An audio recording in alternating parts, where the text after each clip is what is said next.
नमस्कार साथियों, चैनल हिंदी विषय साहित्य में आप सभी का पुनः हार्दिक अभिनंदन है। जैसा कि आप सभी जानते हैं, अपने इस चैनल पे तैयारी कर रहे हैं हिंदी की उच्च स्तरीय प्रतियोगी परीक्षाओं की, और उसी के अंतर्गत आरपीएससी कॉलेज लेक्चरर परीक्षा की तैयारी के क्रम में आज हम अध्ययन करेंगे जयशंकर प्रसाद रचित कामायनी के श्रद्धा सर्ग का। आपके आरपीएससी कॉलेज लेक्चरर के सिलेबस में लगे हुए हैं दो सर्ग, एक चिंता और दूसरा श्रद्धा। चिंता सर्ग को जो कि कामायनी का प्रथम सर्ग भी है, हम पढ़ चुके हैं दो भागों में। अभी तक दोनों वीडियोस नहीं देखे हो तो देख लीजिएगा। साथ ही साथ परीक्षा उपयोगी प्रश्न एवं जो पिछली परीक्षाओं में पूछे गए वह प्रश्न और कामायनी का के विषय में संक्षिप्त परिचय हमने पूर्व की कक्षाओं में प्राप्त कर लिया है। आज यह कामायनी से संबंधित हमारी तीसरी कक्षा होगी। यदि क्रमबद्ध रूप से सर्गों की बात करें तो चिंता सर्ग के बाद आता है आशा सर्ग और उसके बाद आता है श्रद्धा, अर्थात श्रद्धा हमारा कामायनी का तीसरा सर्ग है। किंतु आशा सर्ग हमारे सिलेबस में नहीं है, इसलिए सीधा हम चिंता से के बाद श्रद्धा सर्ग का अध्ययन करेंगे। चिंता सर्ग में हमने देखा था कि किस प्रकार जल प्लावन के बाद मनु हिमालय की ऊंची चोटी पर बैठकर अपने पूर्व सुखों और साथ ही साथ वर्तमान दुखों के बारे में सोच रहे हैं। अब बात करने के लिए तो वहां कोई है नहीं। धीरे धीरे अंत में हमने देखा था कि जो पृथ्वी है दिखाई देने लगी और जल नीचे की तरफ यानी कम होता जा रहा था जल स्तर।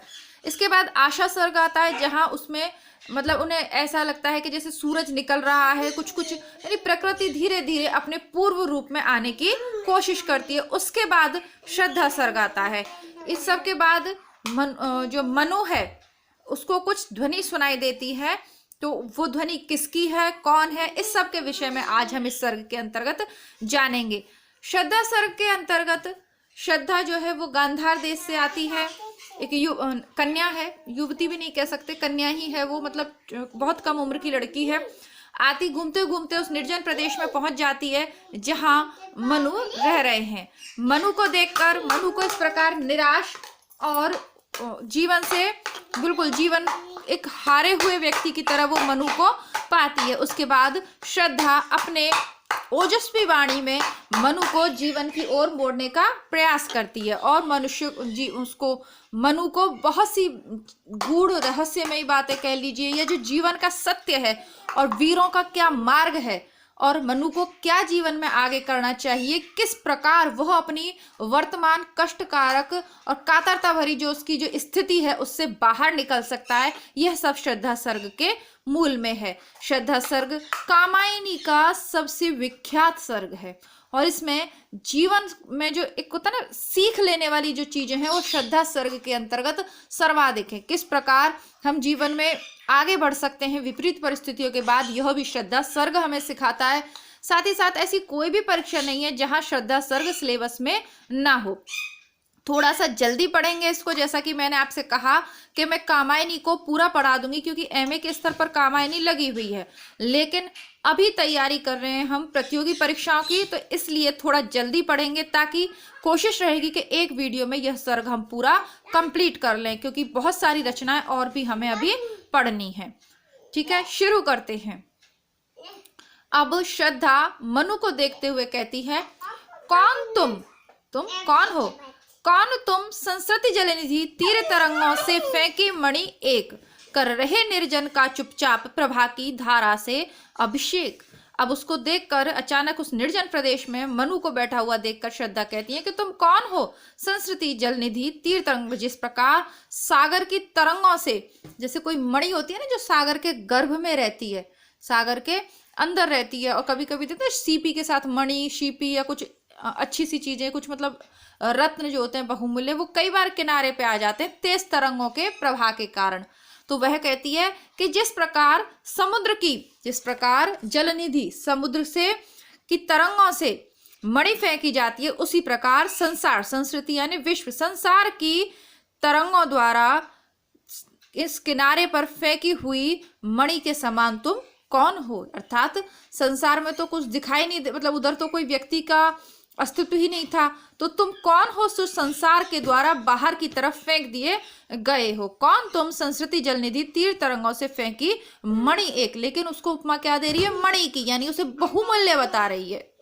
एक तरीके से श्रद्धा बहुत ही अच्छा है तरीका ये किसी से भी उसका परिचय पाने का, कि उसकी थोड़ी तारीफ कर दी जाए। एक आप सीधे किसी को पूछो कि क्या नाम है तेरा, है ना, एक होता है। और एक थोड़ा सा उसको घुमा फिरा के, यही शिल्प का सौंदर्य, यही साहित्य के स्टूडेंट को आना चाहिए कि किस प्रकार, है ना, ऐसे बोलते हैं ना, आपका शुभ नाम क्या है, कैसे बोलते हैं हम, आपका शुभ नाम क्या है, तो सामने वाला भी बहुत विनम्र होकर जवाब देगा, है ना। तो इस तरीके से कर रहे निर्जन का चुपचाप प्रभा की धारा से अभिषेक। जिस प्रकार निर्जन वन में सूरज की पहली किरण क्या करती है? उसका अभिषेक करती है। उसी प्रकार अपने व्यक्तित्व की चमक से तुम इस निर्जन वन का क्या कर रहे हो? अभिषेक कर रहे हो। ठीक है, अभिषेक होता है ना, जलाभिषेक होता है, उसको धोना, चढ़ाना। आपने देखा होगा ना, बाहुबली का प्रसंग याद है आपको, जहां किसका अभिषेक, तो राज्याभिषेक तो होना होता है, बाहुबली का हो जाता है उसके बड़े भाई का, तो वही सीन होता है ना, दूध के लोटों से चढ़ाना करना अभिषेक। तो उसी प्रकार जिस प्रकार सूने निर्जन वन का अभिषेक सूर्य की किरण करती है, उसी प्रकार अपने व्यक्तित्व से तुम इस निर्जन प्रदेश का अभिषेक कर रहे हो। आशा करती हूं आपको समझ आ रहा होगा। आगे बढ़ते हैं। मधुर विश्रांत और एकांत जगत का सुलझा हुआ रहस्य। वो कहती है कि तुम्हारा व्यक्तित्व कैसा है? मधुर, विश्रांत, थका हुआ। मधुर तो है लेकिन कैसा है? थका हुआ। और एकांत, एकांत है मतलब अकेले हो तुम्हारे, तुम्हें देख के भी लग रहा है तुम्हारे व्यक्तित्व में क्या है? अकेलापन है, थकान सी है कुछ, लेकिन मधुरता है। जगत का सुलझा हुआ रहस्य, और तुम्हारा व्यक्तित्व देख के कैसे? जैसे जगत का कोई सुलझा हुआ रहस्य। देखिए, रहस्य जो चीज है, यहाँ थोड़े से विरोधाभासी शब्दों का प्रयोग इसमें बहुत जगह प्रसाद जी ने किया। जो रहस्य तो वही है जो जाना ना जा सके, जो सुलझा हुआ नहीं होता वही रहस्य है। भाई जिसे हम जान ही जाएंगे तो वो रहस्य कैसे रहेगा? लेकिन रहस्य भी कैसा है? सुलझा हुआ रहस्य है। यानी सकारात्मक बातें श्रद्धा यहाँ कर रही है। एक करुणा में सुंदर मौन और चंचल मन का आलस्य। तुम्हारा मौन कैसा है? करुणा में मौन है, तो ये विशेषण है यहाँ पे।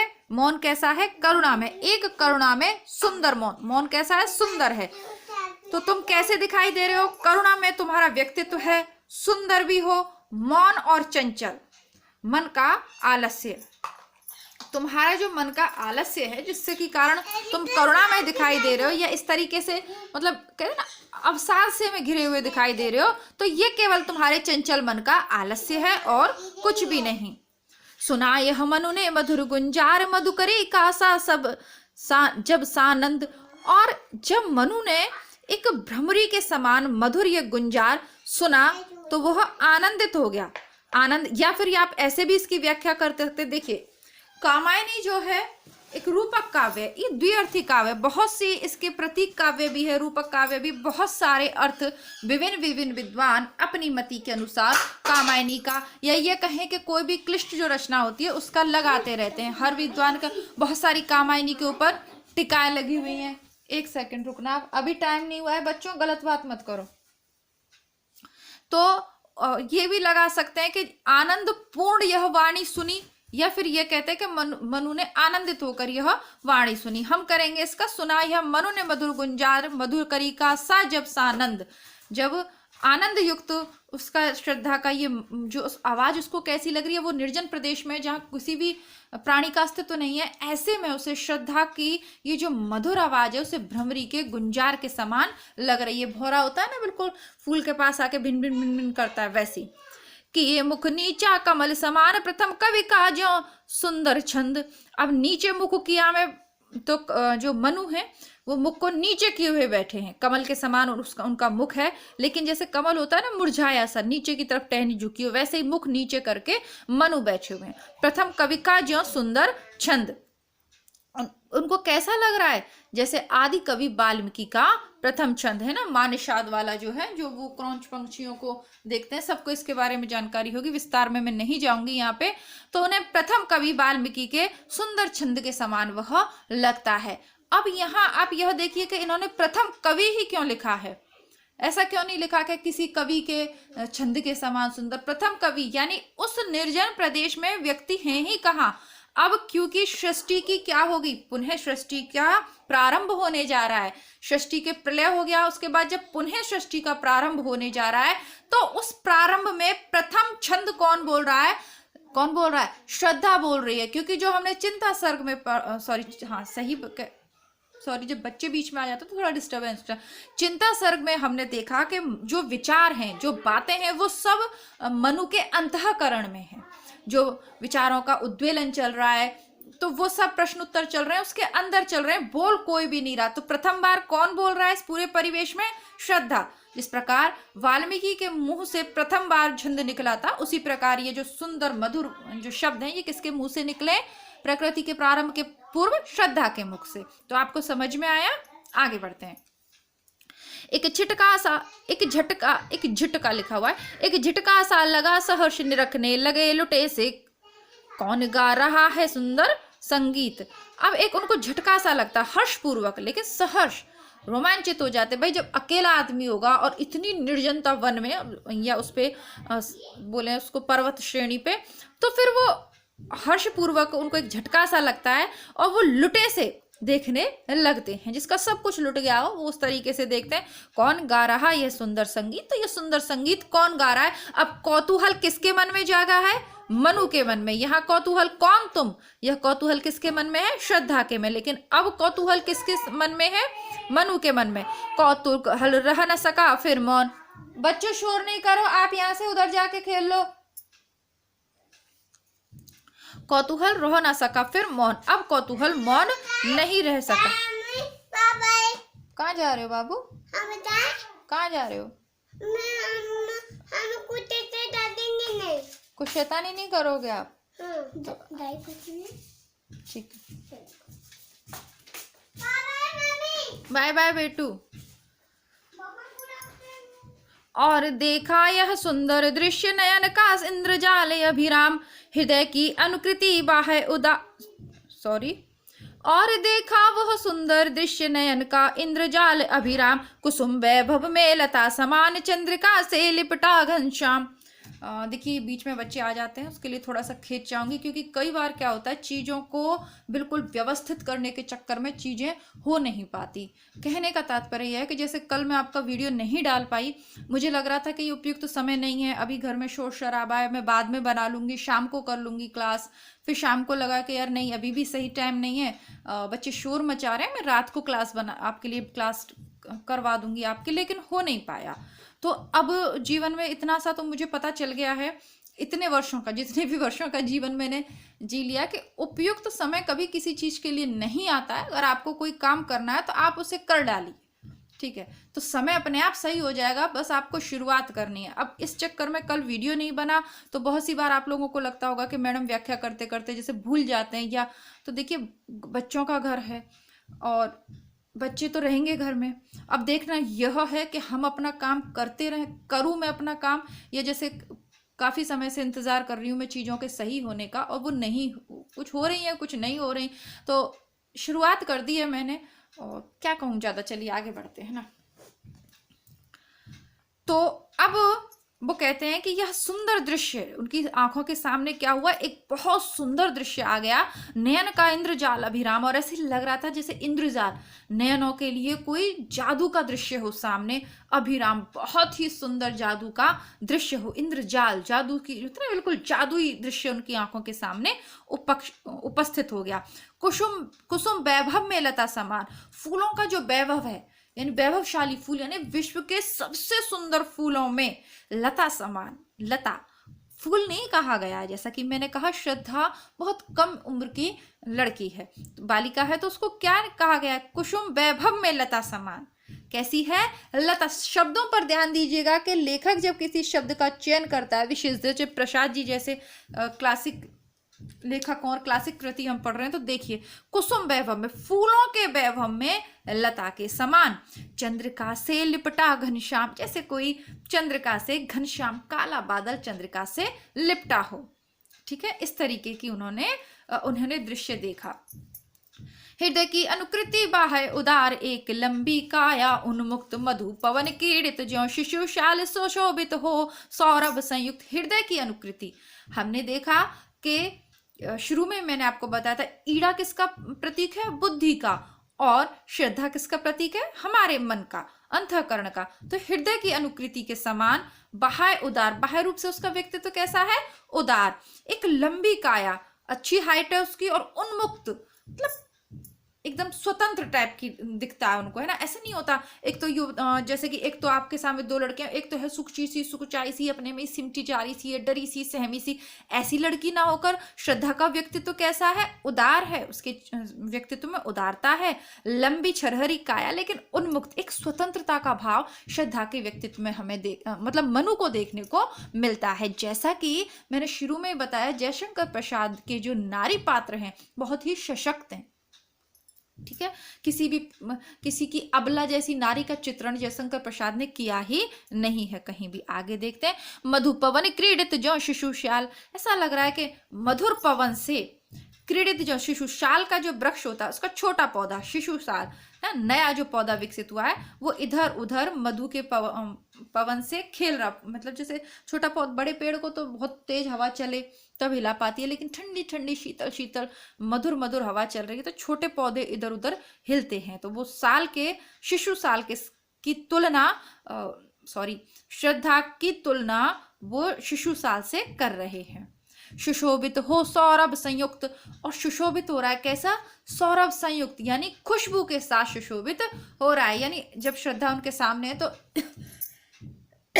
बहुत अच्छी उसमें खुशबू भी उधर से आ रही है, उस वातावरण से। अच्छा सा कोई इत्र वित्र, कोई अच्छा सा परफ्यूम और डिओड्रेंट श्रद्धा ने लगा रखा होगा, इत्र कह लीजिए, ठीक है। आगे अब क्या देखते हैं? मनु, मिश्रण गांधार देश के नील रोम वाले मेषों के चर्म ढक रहे, उसका बपू कांत बन रहा वह कोमल वर्म। मिश्रण यानी होता है चिकने, चिकने गांधार देश के नील रोमन, मेष होती हैं भेड़ें। तो जो गांधार देश है इधर पाकिस्तान और अफगानिस्तान के तरफ का जो भाग है तो वहां उसको बोलते हैं गांधार प्रदेश, है ना। गांधारी सुना होगा ना आपने, हस्तिनापुर, गांधारी, शकुनी वहीं से तो आया था ना, तो महाभारत करवा दिया उसने, तबड़ा कांड करवा दिया। तो वही गांधार देश के वहां पर कैसे होते हैं, अपने यहाँ सफेद और ब्राउन कलर की भेड़ें होती हैं, वहां नीले रंग की भेड़ें होती हैं, और उनका जो चर्म होता है ना वो बहुत चिकना होता है, बहुत मुलायम और चिकना। तो उस जो गांधार देश के नीले रोम वाली जो भेड़ें हैं उनके चर्म से बना हुआ था उसका आवरण, ढक रहे थे उसका वपु, शरीर ढक रहे थे, कांत बन रहा था वह कोमल वर्म, और जो आवरण था वो बहुत कांति में था। जैसा कि मैंने कहा चमकीला, चिकना है तो जो चीज जितनी स्मूथ होगी उतनी ज्यादा शाइन करेगी, तो बहुत चमकीला उसका आवरण है। अब आगे की जो पंक्तियां हैं आपने काफी बार इनको पढ़ा होगा, सभी जानते होंगे हिंदी साहित्य के विद्यार्थी। तो यह रूपक अलंकार का भी उदाहरण है। नील परिधान बीच सुकुमार खुल रहा, मृदुल अधखुला अंग खिला हो ज्यों बिजली का फूल मेघवन बीच गुलाबी रंग।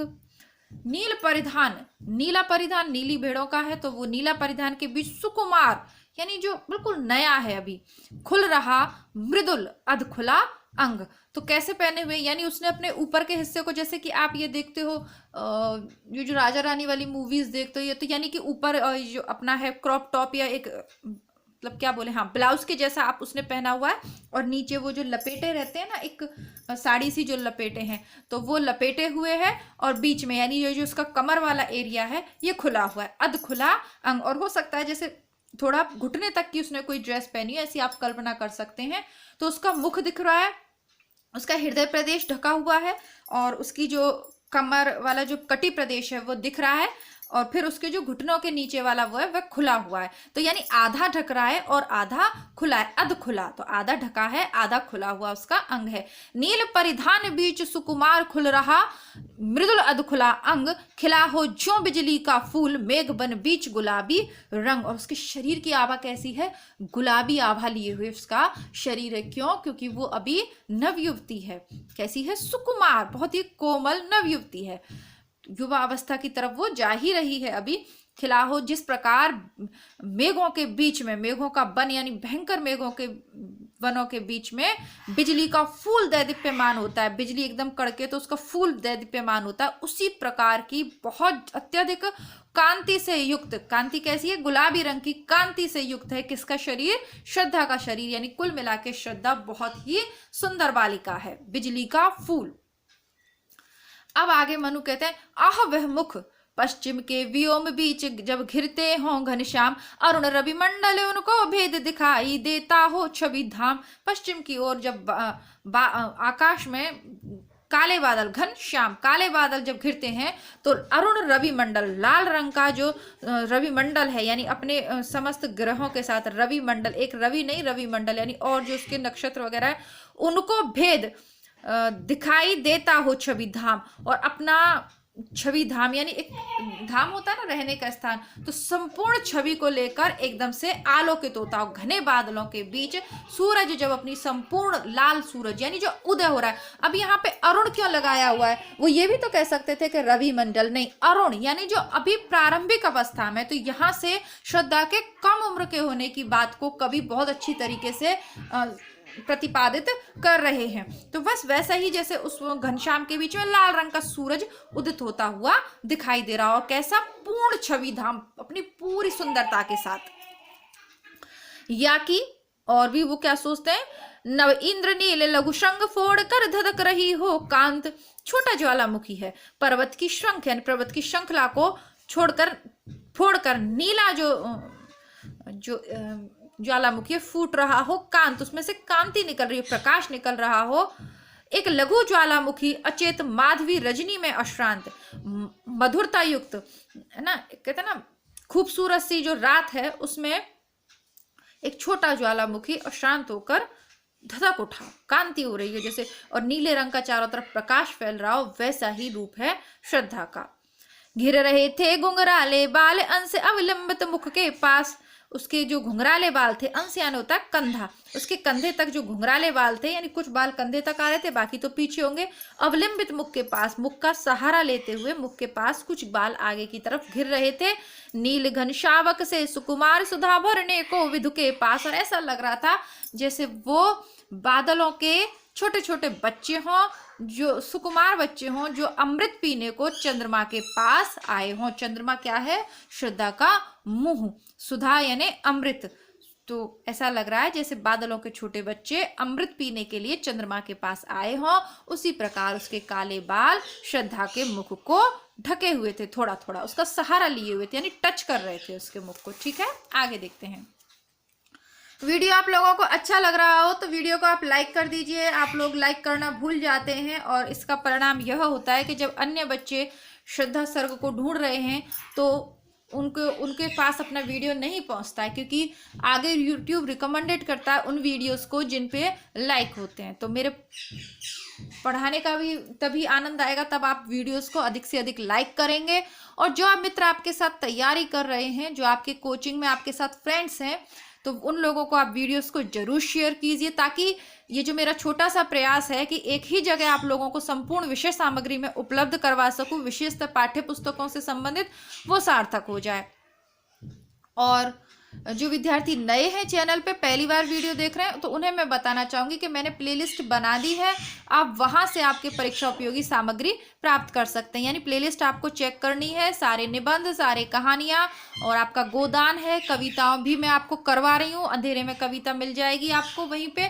तो धीरे धीरे यानी पूरा सिलेबस हो सकता है आज 2 दिन 3 दिन बाद आप देखें, तब तक और भी प्लेलिस्ट में बहुत सारी चीज़ें मैं नई जोड़ दूँ। कुल मिला के आपका पूरा आरपीएससी कॉलेज लेक्चरर का सिलेबस, या आप फर्स्ट ग्रेड की तैयारी कर रहे हैं या नेट की तैयारी कर रहे हैं, सब कुछ आपको प्लेलिस्ट में मिल जाएगा। बस आपको करना क्या है, प्लेलिस्ट को चेक करना है और क्रमबद्ध रूप से आपको पढ़ना है। जैसे कि बात करूं मैं उजाले के मुसाहिब कहानी की, तो पहले पार्ट को बहुत लोगों ने देखा, लेकिन वो लोग दूसरे पार्ट को देखने में आलस कर गए। यानी यदि कहानी लंबी और उसके 2 भाग बना दिए तो पहले को बहुत विद्यार्थी देखते हैं, दूसरे को नहीं देखते। ऐसी गलती नहीं करनी है, समान रूप से दोनों भागों को देखिए। सेकंड पेपर के लिए शुक्ल की पूरी बुक मैं चैनल पे उपलब्ध करवा चुकी हूँ, साथ ही साथ नोट्स की फॉर्म में एक बुक है हिंदी साहित्य का सरल इतिहास, वो भी मैं पढ़ा चुकी हूँ, तो उसको आप देखते रहिए और पुराने पेपर सॉल्व करते रहिए। आगे बढ़ते हैं।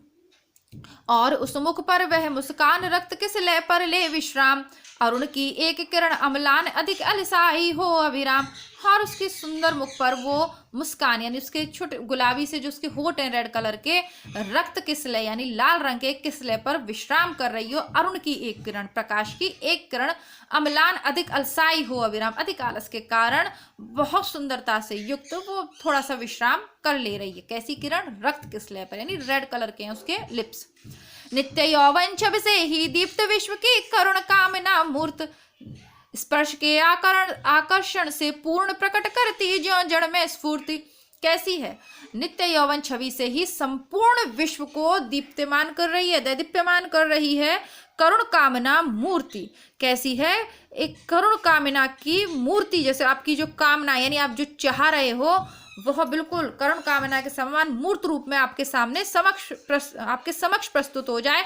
स्पर्श के आकर्षण से पूर्ण, उसका व्यक्तित्व कैसा है? जिसे आप स्पर्श करना चाहो, जिसे आप छूना चाहो।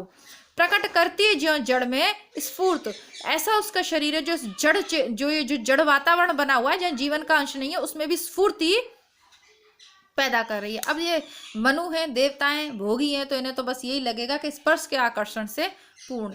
कुल मिला के श्रद्धा एक सर्व गुणों से संपन्न लड़की के रूप में या बालिका के रूप में यहाँ प्रकट हुई है। काम गोत्र की कन्या है तो आकर्षक तो वो रहेगी ही। आगे देखते हैं। उषा की पहली लेखा कांत माधुरी से भीगी भरमोद, मद भरी जैसे उठे सलज भोर की तारक दुत की गोद। उषा की पहली, सुबह की पहली जो रश्मि है उसकी सी कांति है, माधुरी से भीगी भरमोद, और आमोद होता है ना, मोद यानी प्रसन्नता से भरी हुई, मीठास से मीठी प्रसन्नता से भरी हुई है। मद भरी जैसे उठे सलज भोर की तारक दुत की गोद, और ऐसी मद से भरी हुई श्रद्धा लग रही है जैसे सुबह में सलज मतलब थोड़ी सी लज्जा के साथ तारक द्युत की गोद, ताराओं की जो प्रकाश है उसकी जो मतलब सुबह का जो सुबह से मतलब जल्दी सुबह वाला, जहाँ तारे होते हैं ना, तारे थोड़े थोड़े से ही तारक द्युति थोड़ा थोड़ा सा तारों का प्रकाश रहता है, तो बिल्कुल उसी की तरह मद में भरी हुई सलज मतलब लज्जा से युक्त वैसी उनको श्रद्धा दिखाई दे रही है। कुसुम कानन अंचल में मंद पवन प्रेरित सौरभ साकार रचित परमाणु पराग शरीर खड़ा हो ले मधु का आधार। ऐसा लग रहा है कि फूलों के वन में, अंचल में मंद, उसमें हल्के पवन से प्रेरित होकर खुशबू बिल्कुल अपना रूप लेकर खड़ी, यानी फूलों के वनों में, वनों से जो खुशबू आ रही है वो सुगंधित होकर मंद मंद बह रही हो और बिल्कुल आकार लेके सामने यानी फूलों के समान कोमल दिखाई दे रही है। कुल मिला के भाव यह है, रचित परमाणु पराग शरीर, और पराग रूपी परमाणु से यानी मद से भरा हुआ उसका शरीर है मधु का आधार, ले मधु का आधार, यानी कुल मिला के उसको श्रद्धा बहुत ही हसीन दिखाई दे रही है मधु को, सरल शब्द में कहूँ तो। और पड़ती हो उस पर शुभ्र नवल मधुरा का मन की साध, हंसी का मद विहल प्रतिबंब मधुरिमा खेला सदृश आवा। अब पड़ती हो उस पर शुभ्र नवल, शुभ नीले, सफेद नीले नए मधु राका, राका कौन होता है? तारे। मधु राका मन की साध, हंसी का मद विहल प्रतिबंब मधुरिमा खेला सदस्य आवाद, मतलब वो बिल्कुल आवाद गति से अपने हंस रही है, आनंदित हो रही है, तो वो उनको कैसी लग रही है? जैसे उसके मन की कोई साधना पूर्ण हो रही हो। कहा मनु ने नवधरणी बीच बना जीवन रहस्य निरुपाय। तो अब यहाँ श्रद्धा का व्यक्तित्व तो उसका चित्र खींच दिया है हमारे सामने प्रसाद ने, कि जब मनु ने श्रद्धा को देखा तो श्रद्धा मनु को कैसी लगी आई। अब जैसा कि मैंने कहा, देखिए व्याख्या या अर्थ तो जो लिखा हुआ है वही है, मूल जो है इसके भाव को, प्रतीकार्थ को समझना है। जिसकी जैसी दृष्टि होती है ना उसको वो अपनी दृष्टि के अनुसार आगे देखता है। श्रद्धा के आगे के स्वर्गों में बहुत ही जो महत्वपूर्ण व्यक्तित्व को दर्शाया गया। श्रद्धा मनु को कुमार्ग से सुमार्ग की ओर ले जाती है, मृत्यु से जीवन की ओर ले जाती है और अंधकार से प्रकाश की ओर ले जाती है। लेकिन जब प्रथम बार मनु देख रहा है तो केवल क्या देख रहा है? श्रद्धा के बाह्य सौंदर्य को ही देख रहा है। कहा मनु ने नवधरणी बीच बना जीवन रहस्य निरुपाय नभ और धरणी, आकाश और पृथ्वी के बीच में मेरा ये जो जीवन है यह रहस्य में बन गया, निरुपाय बन गया है। एक उल्का सा जलता भ्रांत शून्य में फिरता हूँ असहाय, और मैं एक उल्का के समान भ्रमित होता हुआ इस शून्य में, मतलब ये जो यहाँ पे वहां पे शून्यता, ये मैं असहाय होकर मैं फिरता रहता हूँ। शैल निर्जन ना बना हतभाग्य, गल नहीं सका जो कि हिमखंड, दौड़ कर मिला न जल निधि अंक, आहा वैसा ही हूँ पाषाण। शैल निर्जन ना बना हतभाग, ठीक है, गल नहीं सका जो हिमखंड, जो बर्फ का टुकड़ा गल कर ना, पहाड़ से गिरकर जो झरना नहीं बन सका, ऐसा हतभाग्य यानी हारे हुए भाग्य वाला हूं मैं। क्योंकि हिम का जो टुकड़ा निर्जर बन जाता है, झरने में पिघल कर बह जाता है, उसका जीवन तो सार्थक हो जाता है, लेकिन मैं वो हिमखंड हूं जो पिघल ही नहीं सका। दौड़ कर मिला न जल निधि अंक में, दौड़कर समुद्र के अंक में, समुद्र की गोद में नहीं मिल गया। आहा वैसा ही हूं पाषंड, और मैं वैसा ही पत्थर हूं, वैसा ही पत्थर हूं जो किसी के काम नहीं आ सका।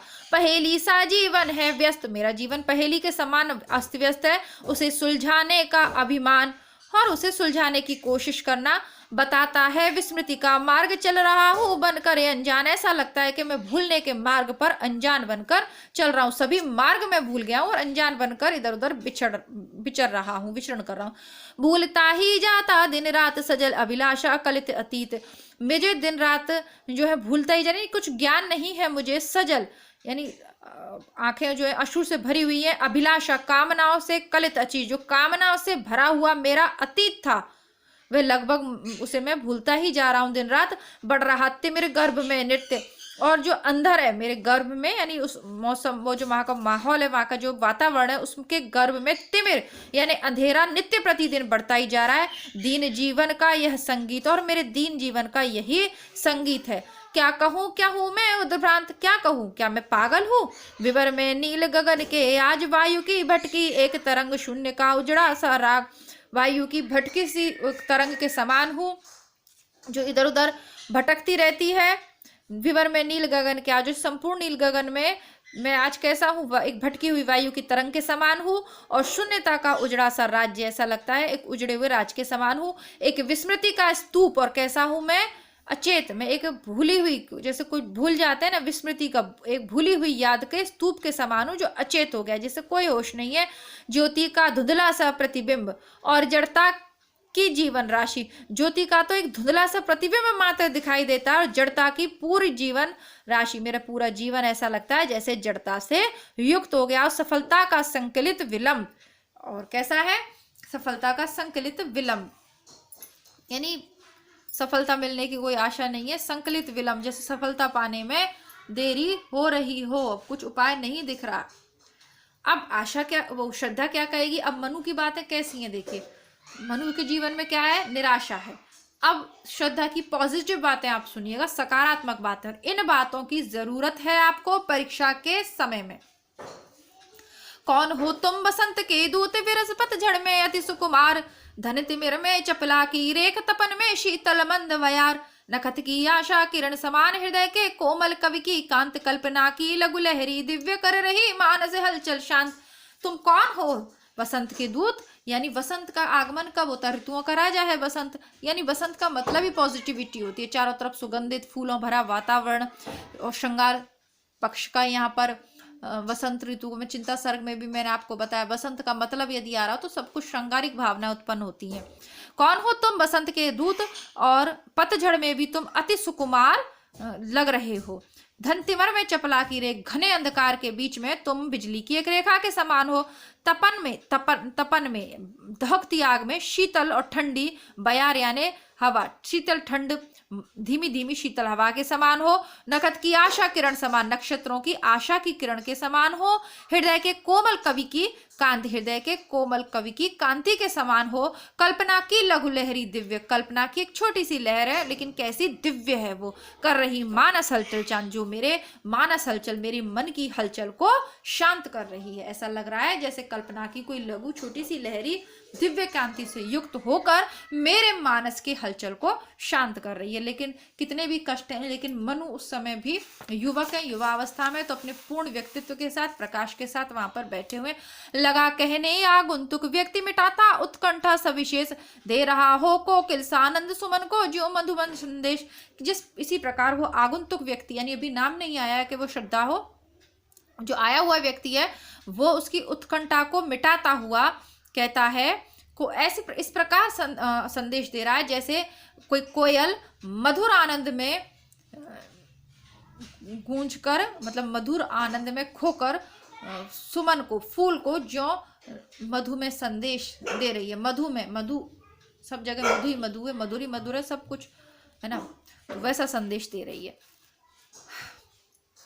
अब वो अपना परिचय देती हुई कहती है, श्रद्धा भरा था मन में नव उत्साह, सीख लूं ललित कला का ज्ञान। मेरे मन में ऐसा उत्साह भर रहा था कि मैं कोई ललित कला का ज्ञान दे लूं, सीख लूं।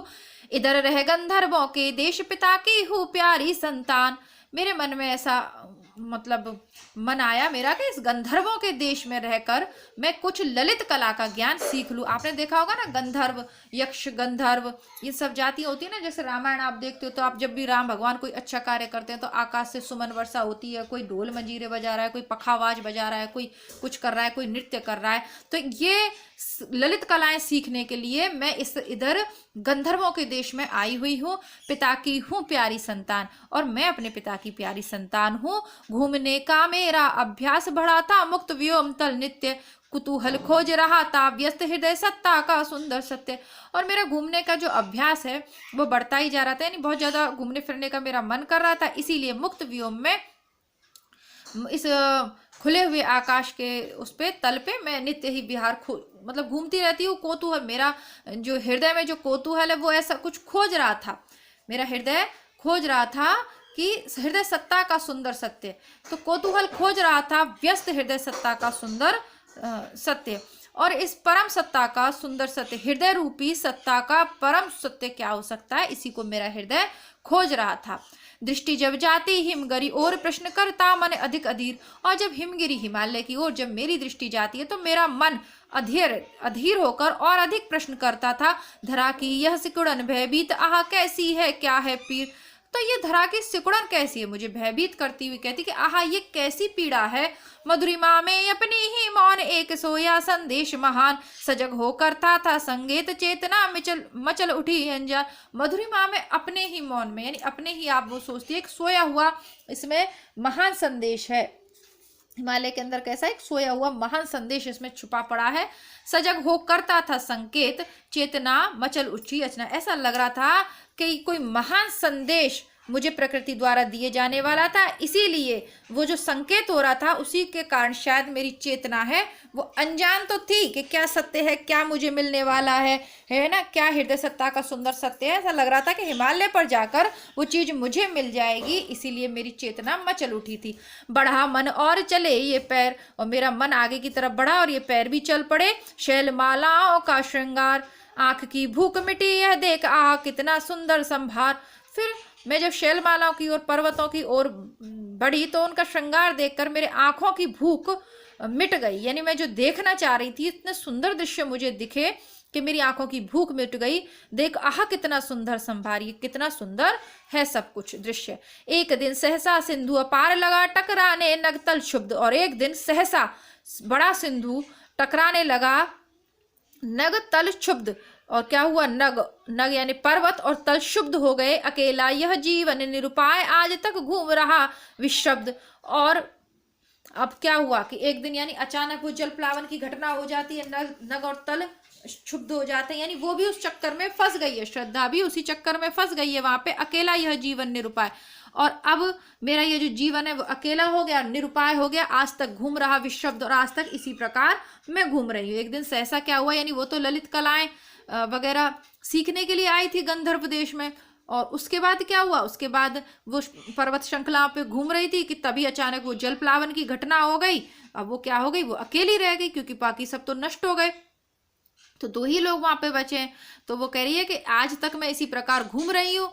मनु तो अकेला बैठा बैठा सोच रहा है, लेकिन श्रद्धा कैसी है, सकारात्मक गुणों से युक्त है, वो जीवन को ढूंढ रही है, जीवन को कैसे जिया जाए उस ओर बढ़ रही है।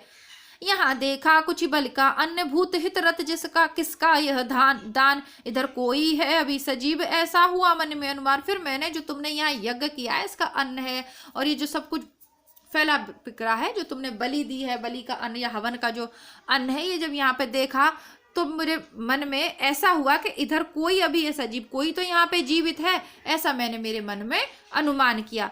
तपस्वी क्यों इतने हो क्लांत, वेदना का कैसा बेग। आगे श्रद्धा कहती है तपस्वी, यानी अगर तुमने यज्ञ किया है तो उसको तपस्वी बोलती है, तुम इतने क्लांत क्यों हो, इतने थके हुए क्यों हो, और तुम्हारी वेदना का ये वेग कैसा है। आहा तुम कितने अधिक हताश, बताओ यह कैसा उद्वेग। और ओहो तुम तो कितने अधिक हताश हो रहे हो, बताइए उद्वेग कैसा है। यानी अकेली तो मैं भी हूँ भाई, मैं भी तो अपने पिता से दूर हो गई हूँ और यहाँ फंस गई हूँ, लेकिन मैं तो ऐसे परेशान नहीं हूँ, तुम इतने परेशान क्यों हो। कहने का भाव यह है, हृदय में क्या है नहीं अधीर लालसा जीवन की निशेष। तुम्हारे हृदय में क्या अब जीवन की कोई लालसा शेष नहीं है, प्रश्नवाचक चिन्ह है। कर रहा वंचित कहीं न त्याग, तुम्हें मन में घर सुंदर वेश। कहीं तुम्हें त्याग जो है उसका भाव तुम्हारे मन में, सुंदर वेश तुम्हारे मन में घर तो नहीं कर गया। हे सुंदर वेश वाले, क्या त्याग और तपस्या का भाव तुम्हारे मन में कहीं घर तो नहीं कर रहा है। दुख के डर से तुम अज्ञात जटिलताओं का कर अनुमान, और तुम जीवन जीने के लिए दुखों से गुजरना पड़ेगा, संघर्ष का नाम ही तो जीवन है। उस डर से और अज्ञात जटिलताओं का अनुमान कर कर कि पता नहीं क्या अगर मैं कर्म करूंगा या जीवन जीना तो पता नहीं कितनी जटिलताओं का मुझे सामना करना पड़ेगा जीवन जीने के लिए, इससे अच्छा है कि मैं सब कुछ त्याग कर तपस्वी बन जाऊं। क्या ऐसी है अज्ञात जटिलताओं का करो अनुमान। दुख के डर से तुम अज्ञात दुख और अज्ञात जटिलताओं का अनुमान करके क्या तुम जीवन से भाग रहे हो, काम से झिझक रहे हो, आज भविष्य से बनकर अनजान। और तुम आज काम, यहाँ पर काम से तात्पर्य कर्म है, तो कर्म से झिझक रहे हो, आज तुम आज कर्म करने से झिझक रहे हो, भविष्य से बनकर, अपने भविष्य से अनजान बनकर आज कर्म करने से झिझक रहे हो। कर रही लीला में आनंद महाचिति सजग हुई इसी व्यक्त, विश्व का उन्मीलन अभिराम इसी में सब होते अनुरक्त। अब श्रद्धा उसको समझाते हुए कहती है कि कर रही लीला में आनंद, यह महाचिति सजग हुई इसी व्यक्ति, ये जो महाचिति है, परम जो शक्ति है ब्रह्मांड में जो रहती है, परम चिति महाचिति जो है, परमेश्वर जो है या परम तत्व जो है, वो सजग होकर ही सब कुछ कर रही है। लीला में आनंद, ये तो उसकी लीला है, प्रतिदिन किसी की, ये तो सब परमेश्वर की लीला है, प्रकृति की लीला ही तो है कि जब उसे कुछ नया रूप धारण करना होता तो पुराने को नष्ट करके वो नव रूप धारण करती है। जैसे पुराने जर्जर पत्ते सूख कर गिर जाते हैं और नए पत्ते आते हैं। मनुष्य जब बूढ़ा हो जाता है तो वह मृत्यु को प्राप्त करता है, फिर एक नए बच्चे का जन्म होता है। तो यह तो उस परम महाचिति की आनंद में लीला है। तुम इससे क्यों ऐसा सोच रहे हो कि जीवन, कहीं से विरक्ति का भाव तो तुम्हारे अंदर नहीं आ रहा है। विश्व का अनुमीलन अभिराम इसी में सब होते अनुरक्त, और ये तो मतलब उसकी चलने वाली सुंदर, विश्व का उन्मीलन है, मतलब नष्ट होना, मतलब आना जाना या मृत्यु या जीवन, जीवन के सुंदर सत्य हैं, इसी में सब होते अनुरक्त, और सब इसी में लगे रहते हैं, इसी में अनुरक्त होते हैं, इसी से जुड़े रहते हैं। काम मंगल से मंडित श्रेय सर्ग इच्छा का है परिणाम, तिरस्कृत करो उसको तुम भूल बनाते हो असफल भवदाम। काम मंगल से मंडित श्रेय सर्ग इच्छा का है परिणाम। अब आगे इसके बाद जो सर्ग आता है वो काम सर्ग है, तिरस्कृत कर, यानी कि तुम अपने जीवन में कर्म को छोड़कर केवल इच्छा से, इच्छा करने से कुछ नहीं होगा। सर्ग इच्छा का है परिणाम, तिरस्कृत कर तुम उसको भूल बनाते हो असफल धाम, कि जब मात्र इच्छा करने से कुछ नहीं होगा। अगर तुम कर्म में अच्छे कर्म करोगे, मंगल कर्म करोगे, तो उसी से तुम्हें श्रेय प्राप्त होगा। केवल इच्छा करने से परिणाम नहीं हो प्राप्त होगा। यह कहने का तात्पर्य है कि जब तुम मंगल कामना करोगे, जब तुम मंगल कामना की इच्छा करोगे, तभी उसका जो श्रेय यानी श्रेयस्कर रूप तुम्हें प्राप्त होगा, उसके परिणाम स्वरूप तुम्हें श्रेयस्कर रूप प्राप्त होगा। यानी कुछ अगर तुम करना चाहते हो, किसी काम की इच्छा कर रहे हो, जब मंगल कामना कर रहे हो, तो उसके लिए तुम्हें कर्म करना पड़ेगा, तभी अच्छे परिणाम की प्राप्ति होगी। और तुम उस कर्म को तिरस्कृत कर तुम असफल भवधाम बनाते हो। भवधाम केवल अपने असफल भवधाम, यानी जो सफल नहीं होंगे ऐसे धामों का या ऐसी चीजों का तुम निर्माण कर रहे हो, उस कर्म को भूलकर। यानी श्रद्धा उससे कह रही है कि तपस्वी बन के, बाबा जी बन के बैठ जाने से काम नहीं चलेगा। तुम्हें क्या करना है, तुम्हें क्या करना है, कर्म की ओर वो मनु को प्रेरित कर रही है, यानी ओजस्विनी वाणी में उसको संदेश दे रही है, उसे समझाने का प्रयत्न कर रही है। जून 2016 के पेपर में ये लाइनें पूछी गई थी। मैं बात कर रही हूँ नेट परीक्षा की। ठीक है, तो वीडियो आपका काफी लंबा हो गया है और ये थोड़ा सा वैसे बचाए चाहें तो कर सकते हैं। और देखिए चलो कोशिश करते हैं थोड़ा सा जल्दी से। दुख की पिछली रजनी बीच विकसता सुख का नवल प्रभात, एक पर्दा यह जीना नील छिपाए जिसमें सुख गात। तो दुख की जो बीती रजनी है उसी के बाद सुख का नया प्रभात खिलता है।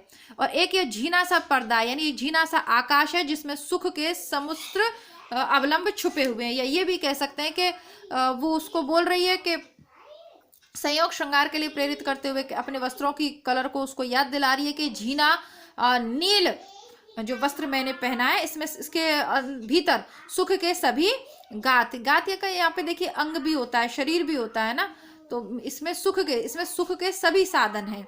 जिसे तुम समझे हो अभिशाप जगत की ज्वालाओं का मूल, ईश का वह रहस्य वरदान कभी मत जाओ इसको जाओ भूल। जिसे जीवन तुम अभिशाप समझ रहे हो, तुम सोच रहे हो कि ये मेरा जीवन तो अभिशाप में हो गया, इसमें कुछ भोग विलास बचा ही नहीं, जगत की ज्वालाओं का मूल, तो वह तो ईश्वर का रहस्य में वरदान है, इसको कभी मत भूल जाओ। यानी वो उसको जीवन मरण की सत्यता बता रही है कि जीवन के बाद मरण यानी नष्ट होने के बाद पुनः प्रकृति नया रूप धारण करती है, यह तो एक नित्य कर्म है, यही तो प्रकृति का वरदान है, इसे तुम भूल मत जाओ। विषमता की पीड़ा से व्यस्त हो रहा स्पंदित विश्व महान, यही सुख दुख विकास का सत्य, यही भूमा का मधु मैदान।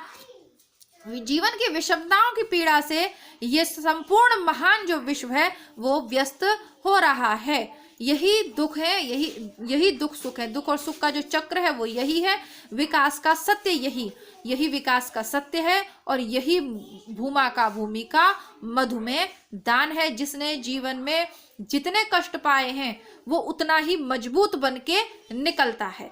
ठीक है, और ये सुख दुख का चक्र निरंतर चलता रहता है। यदि जीवन में केवल सुखी सुख होंगे तो भी जीवन अच्छा नहीं रहेगा, और दुखी दुख होंगे तो भी जीवन अच्छा नहीं रहेगा। यदि बुढ़ापे में मृत्यु नहीं आएगी तो सोचिए कितना भयंकर बुढ़ापा हो जाएगा। तो वो सब चीजें हैं, तो इसलिए जन्म मरण जरूरी है। नित्य समरसता का अधिकार उमड़ता कारण जलधि समान, विथा से नीली लहरों बीच विरखते सुखमणिगढ़, द्युतिमान नित्य समरसता का अधिकार है ना, जो है आनंदवाद की देखिए जो है कामायनी के अंतर्गत प्रसाद जी ने प्रत्येक विज्ञान दर्शन को दर्शाया है। समरसतावादी जो दर्शन है, आनंदवादी इनका जो दर्शन है उससे संबंधित ये चीजें हैं। वैसे देखिए थोड़ा सा मेरा बचा, सोच तो रही हूँ मैं इसे मैं कंप्लीट कर लूँ, पर वीडियो बहुत लंबा होता जा रहा है तो सोच नहीं पा रही कि मैं क्या करूँ। तो एक छोटा सा इसका वीडियो कल की कक्षा में बनाएंगे, आज आप इतना ही पढ़िए, या जस्ट इसके बाद दूसरे वीडियो में मैं इसको डाल दूंगी। तो तब तक के लिए नमस्कार, और दोनों वीडियो ज़रूर देखिएगा। ठीक है, धन्यवाद।